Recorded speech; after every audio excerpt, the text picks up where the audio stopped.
Whiskers, the cat, was a furry ball of orange. He loved to eat. One day he had a great idea. "I will cook a fancy dinner," he declared. Whiskers grabbed his shopping list. "Let's see," he said, tapping his nose with a pen.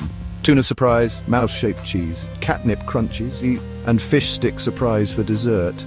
He licked his lips. This will be the best dinner ever. He dashed to the grocery store. He zoomed through the aisles with his little cart. He tossed in cans of tuna, blocks of cheese, and bags of catnip crunchies. Finally, he found the fish sticks. Perfect. Whiskers raced back home, eager to start cooking. He put on his chef hat. It was a little too big, and it slid over his eyes. "Time to cook," he meowed, wobbling with excitement.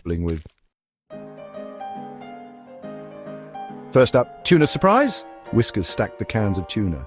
He climbed on a chair to reach the top. Suddenly the chair wobbled. Crash! Whiskers and the cans tumbled to the floor. Tuna rolled everywhere. "Oh dear," sighed Whiskers. But he quickly got an idea. "I'll call it tuna avalanche." Next, the mouse-shaped cheese. Whiskers wrestled a big block of cheese. He tried to nibble it into the shape of a mouse, but he was so hungry he ate almost half the cheese. "Oops," he giggled. "This will be a very tiny mouse." Finally, the catnip crunchies. Whiskers shook the bag of crunchy treats. He shook it high in the air. The bag flew open. Catnip crunchies rained down like green confetti. "Whoops!" laughed Whiskers. "Looks like we're having catnip crunchies everywhere."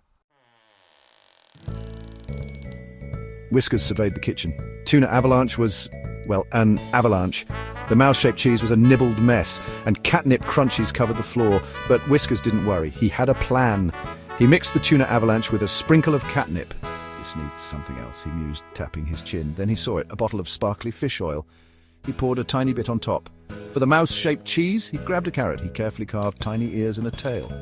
He used peppercorns for eyes and a whisker from his very own cheek for the nose. "Now that's a fancy mouse," he said proudly. The catnip crunchies were easy. He gathered them in a bowl and added a dollop of whipped cream. "Every party needs a little whipped cream," he declared, licking his whiskers. Ding-dong! The doorbell rang. Whiskers' guests had arrived. There was Figaro, the fluffy Persian, Mittens, the shy Siamese, and Bartholomew, the grumpy tabby. "Welcome," boomed Whiskers, throwing open the door. "Please step inside and prepare to be amazed." The guests gasped. Tuna avalanche sparkled under the lights. The tiny mouse-shaped cheese made them giggle. And the catnip crunchies with whipped cream looked too delicious to resist. Everyone devoured every bite. "Delicious!" purred Figaro. "Amazing!" squeaked Mittens. Even Bartholomew, the grumpy tabby, had a smile on his face. "Not bad, Whiskers," he grumbled. "Not bad at all." Whiskers beamed. His dinner was a success. He had turned chaos into the most fun and delicious dinner party ever. He knew one thing for sure. He would definitely be cooking again. But maybe next time, with a little less chaos. Maybe.